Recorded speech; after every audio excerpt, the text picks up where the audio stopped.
le vôtre ne s'appelle peut-être pas Mirza, mais je suis certaine que vous l'aimez tout autant. On ne se moque pas sur les noms de chiens, ça c'est très personnel.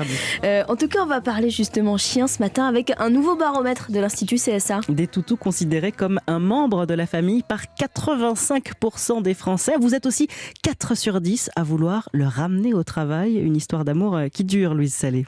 En 50 ans, le chien est passé de la niche au canapé, voire possède sa propre chambre. Christophe Blanchard, professeur de sociologie à la Sorbonne, n'est pas surpris des résultats. On projette sur cet animal des qualités humaines. On va dire du chien qu'il est fidèle, qu'il est loyal, qu'il ne juge pas, lui, contrairement aux humains. On va appeler aujourd'hui son chien Cathy, Michel. C'était totalement impensable il y a une cinquantaine d'années. Environ 3/4 des Français veulent des chiens accueillis dans tous les campings, les hôpitaux, les EHPAD et même au bureau pour près de la moitié de la population. En fait, il y a un énorme décalage entre ce que les Français semblent indiquer dans ce sondage et le rythme de la société, de ces structurations qui ne permettent pas finalement l'accueil simple de ces animaux de compagnie. Tout ça est problématique parce que les refuges débordent justement de chiens abandonnés par une incapacité des propriétaires à pouvoir les gérer dans leur vie quotidienne. 100 000 animaux abandonnés chaque année en France, un record en Europe qui préoccupe les Français.